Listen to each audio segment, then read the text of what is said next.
buenos días, tardes o noches, mis queridos hermanos en Cristo. Les saluda su hermano Bereano.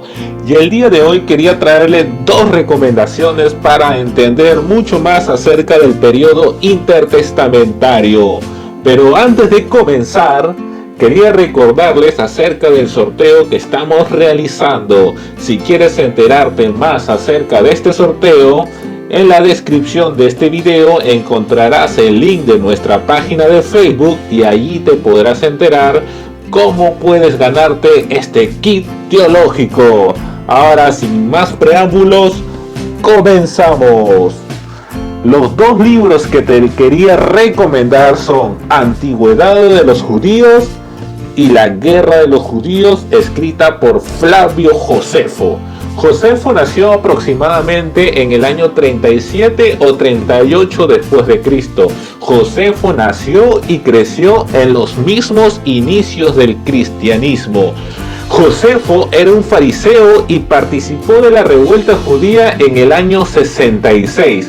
Allí fue arrestado y desde ese momento estuvo al servicio de Roma.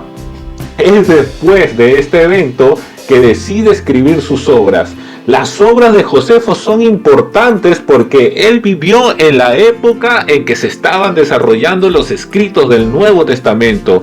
Sus escritos ayudan a entender el contexto histórico, cultural y social que estaban atravesando los judíos y también cómo interpretaban los fariseos algunos pasajes del Antiguo Testamento. Si recordamos bien, el apóstol Pablo era fariseo y probablemente coincidiera en muchos aspectos con Josefo en cuanto a algunas doctrinas que expresan en el Antiguo Testamento. Ahora, Josefo escribió dos obras que son muy significativas: Antigüedad de los Judíos y La Guerra de los Judíos. Sin embargo, Josefo también menciona un tercer libro que él estaba decidido a escribir. Se trataba de una teología sistemática de los judíos, donde se trataría acerca de las doctrinas de Dios y sus leyes. Lamentablemente, estos escritos nunca han sido encontrados, por lo cual se cree que murió antes de escribirlas. Pues hubiera sido de gran bendición tener esta obra, saber cuál era el entendimiento de los fariseos de esta época acerca de Dios.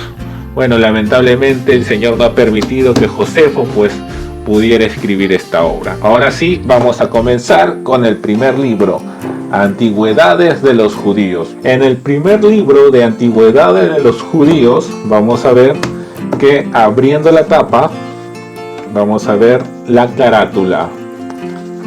Luego vamos a ver la hoja de derechos intelectuales y luego el índice.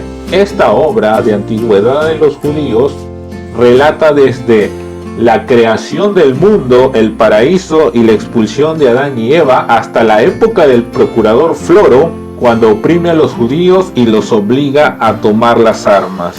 Vemos que el índice es extenso en esta obra y luego del índice vamos a encontrar una introducción de Josefo como historiador.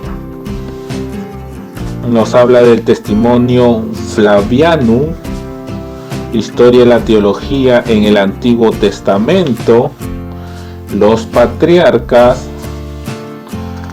los hebreos en Egipto, la figura de Moisés, el tabernáculo, los hebreos en el desierto, la legislación mosaica, la conquista de Canaán, los jueces y Samuel, de la federación tribal a la monarquía, de Saúl a la división del reino. Y pues esta introducción es escrita por el doctor Alfonso Ropero.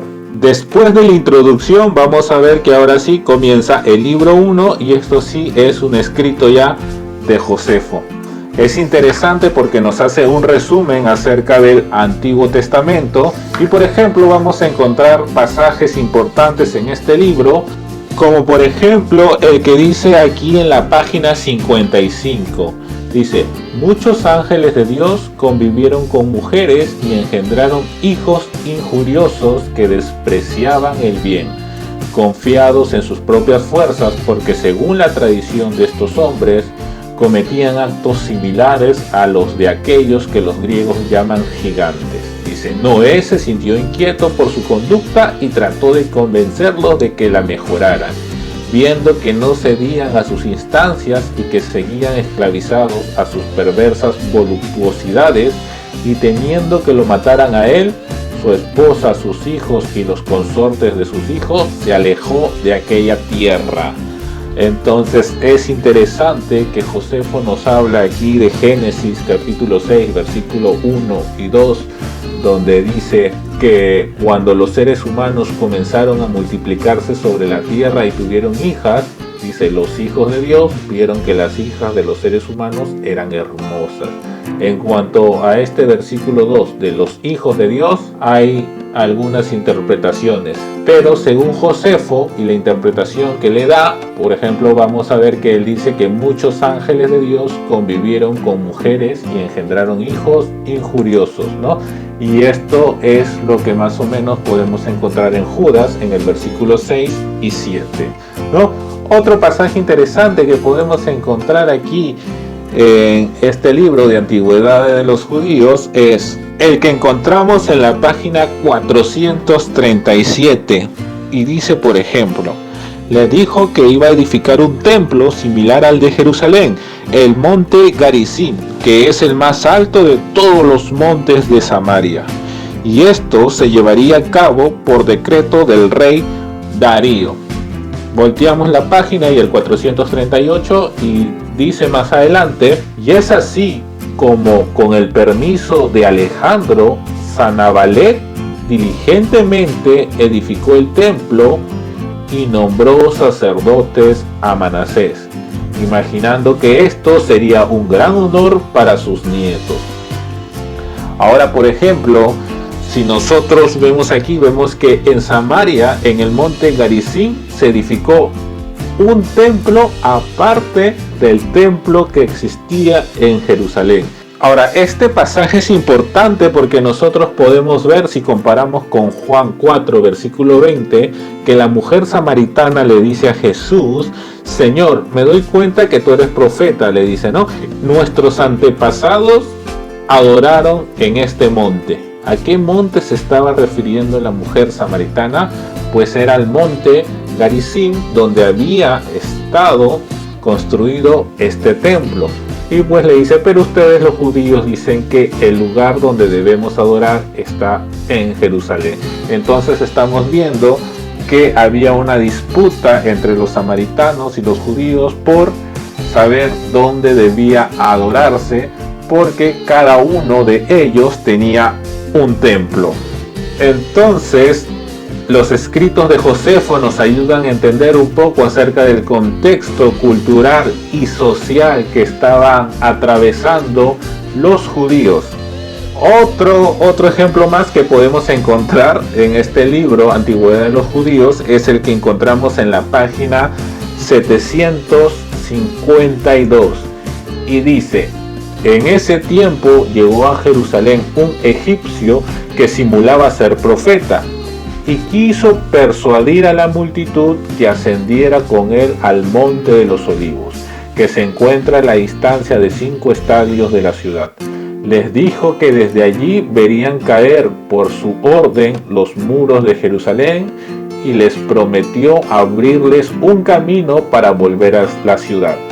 Cuando Félix oyó tales cosas, ordenó a sus soldados que tomaran las armas. Salió de Jerusalén con muchos soldados de caballería y de infantería y atacó al egipcio y a los que estaban con él. Mató a 400 de ellos e hizo prisionero a 200. En cuanto al egipcio, eludió el encuentro y se escapó.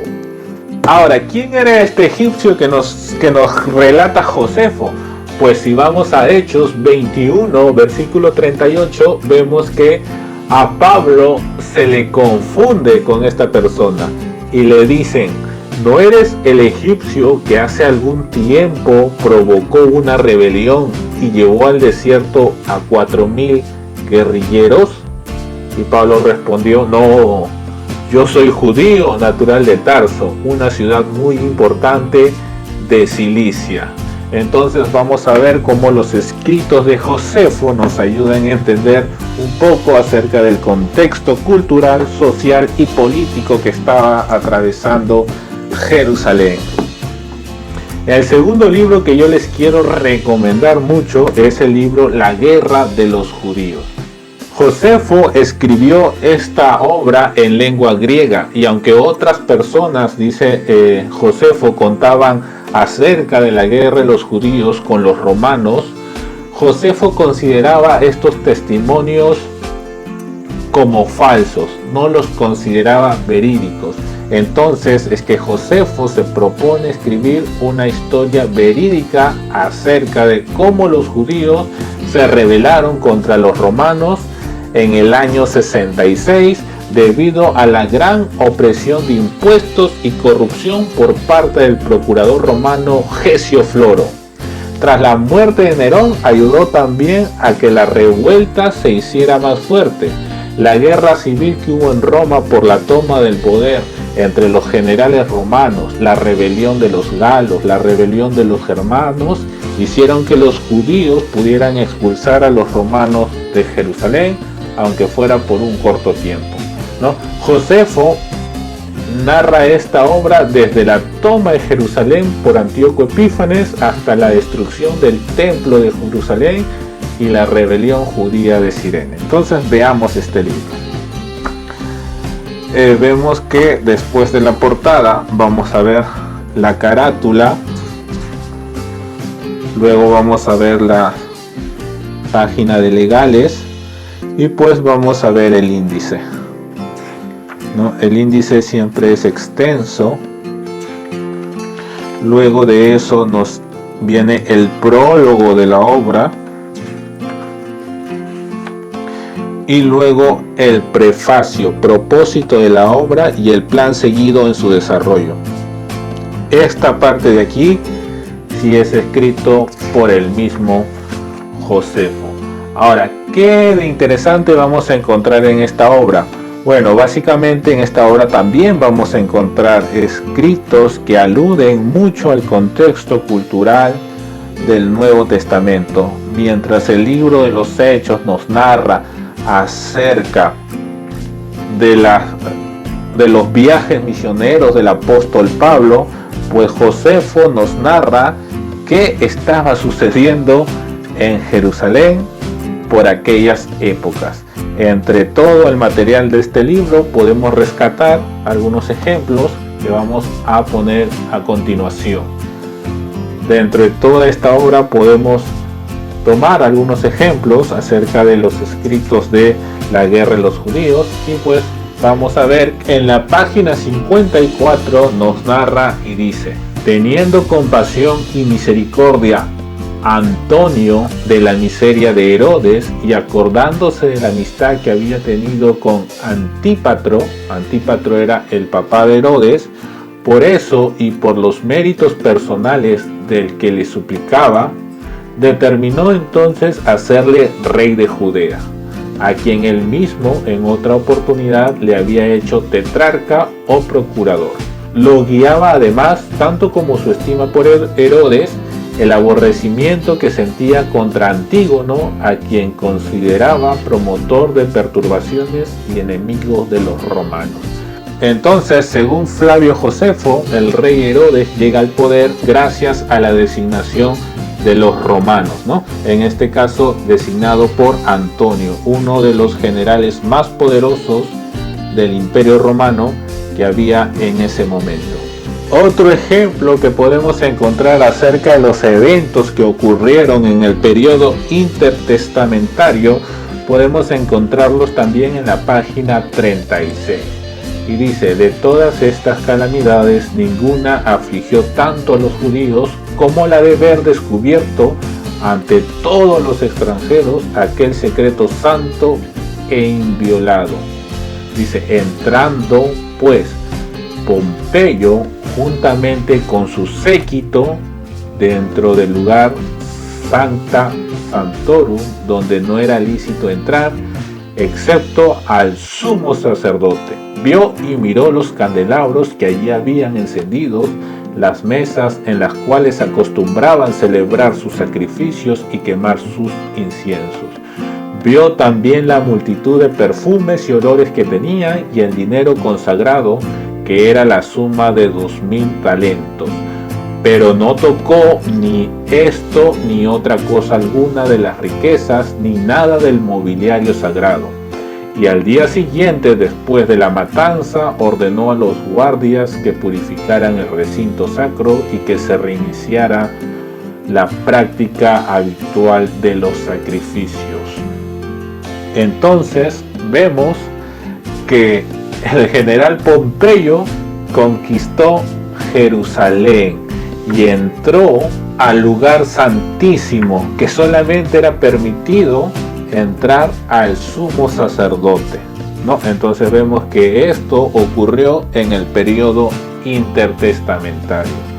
Josefo también nos narra otra cosa más muy interesante. Por ejemplo, el que encontramos en la página 115 y dice: había entre los judíos 3 escuelas de filosofía. Unos seguían a los fariseos, otro a los saduceos y el tercero, que todos ejercen la santidad, era la de los esenios.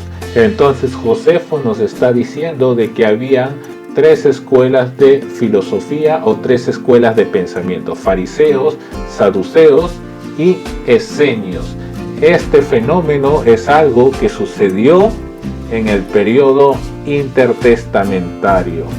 Hasta la época de Malaquías no existía nada parecido a los fariseos, ni saduceos, ni esenios, sino que esto ocurrió en el periodo intertestamentario. Y si queremos conocer un poco más acerca de cómo eran estas escuelas de pensamiento, Josefo nos dice: los esenios, judíos de nacimiento, pero muy unidos con amor y amistad, y los que más de todos huían todo pecado, y mostraban ser templados y no sujetarse a la codicia, y tenían esto por una gran virtud.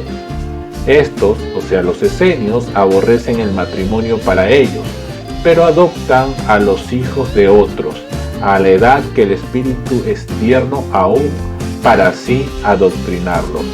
No condenaban en principio el matrimonio y la procreación, pero temen el libertinaje de las mujeres y están convencidos de que ninguna es fiel a un solo hombre.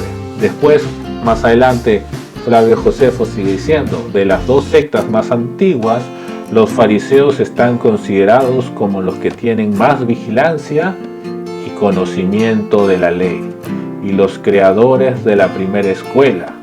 Dice, atribuyen cuanto ocurre a Dios y al destino, y que hacer el bien o el mal está en las manos del hombre, pero el destino debe colaborar en cada acto particular. Dicen también que todas las almas son incorruptibles, que las almas de los buenos pasan de un cuerpo a otro, y las malas son atormentadas con suplicios y tormentos eternamente. Interesante lo que pensaban los fariseos de la época de Josefo. Vemos que los fariseos creían en la soberanía de Dios, ¿no? Y los saduceos dicen que es la tercera secta, excluyen completamente el destino y dicen que Dios no puede hacer ni prevenir el mal. Dicen también que el hombre puede elegir libremente el bien y el mal, y que cada uno toma y escoge lo que quiere según su voluntad.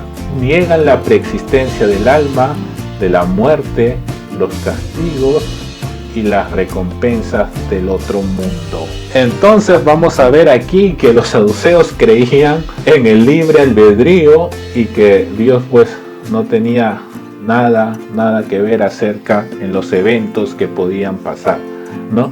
Dice que niegan también la preexistencia del alma después de la muerte. Esto es interesante porque a Jesús Dice que le dijeron que había una mujer que había tenido 7 maridos y después con quién se iba a casar, ¿no? Y Jesús que le dijo, erráis porque desconocéis las escrituras, le dice Jesús, ¿no? Porque Jesús dice es Dios de Abraham, Dios de Isaac, Dios de Jacob, es Dios de vivos y no Dios de muertos, ¿no? Entonces vemos que los saduceos no creían en que había una vida después de la muerte, ¿no? Y es interesante porque los saduceos solamente creían en el Pentateuco, en los 5 libros de Moisés, y por eso Jesús toma esas palabras y le dice, es Dios de Abraham, Dios de Isaac y Dios de Jacob, Dios de vivos y no de muertos, porque si no Jesús quizás hubiera podido tomar y no han leído acerca de lo que dice Daniel, de la resurrección de los muertos, etc. Pero los saduceos, al no creer en este libro, pues no le hubieran hecho mucho caso a Jesús. Por eso es que Jesús toma un pasaje del Pentateuco para decirles que sí hay resurrección de los muertos. Otro ejemplo que podemos encontrar, qué eventos estaban sucediendo en la época en el que el cristianismo estaba siendo expandido, lo podemos ver en la página 316. Y dice así: les propuso que determinasen el mejor consejo sobre lo que convenía hacer del templo.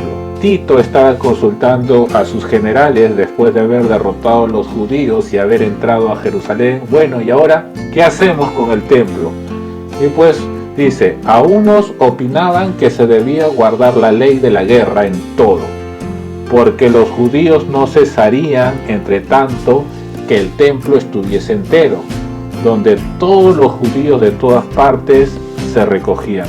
Algunos otros decían que si los judíos dejaban el templo y no querían defenderlo con las armas, ellos debían conservarlo.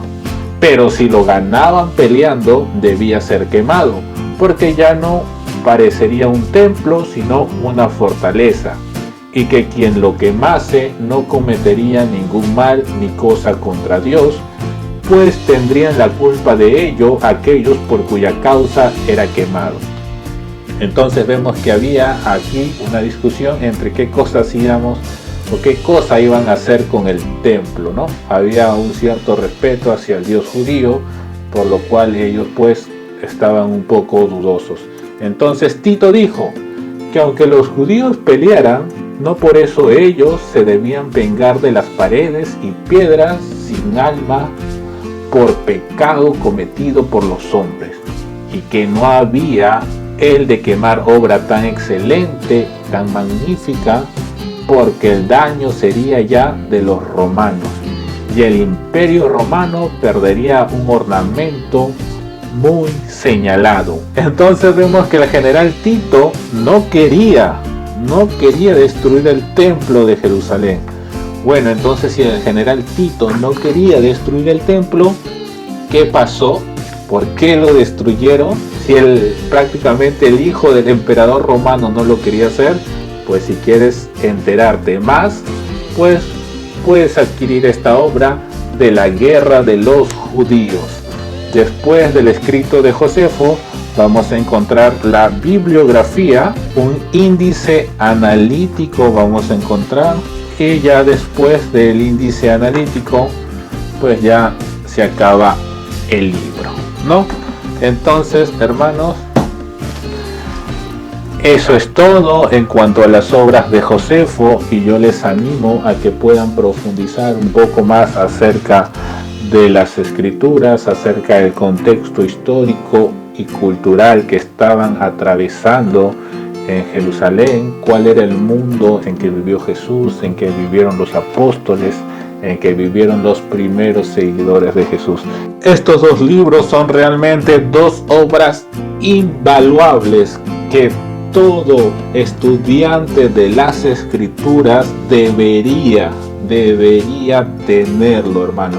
Lo que yo te he dado aquí son solamente unos breves ejemplos de la gran cantidad de información que tú vas a encontrar en las obras de Josefo.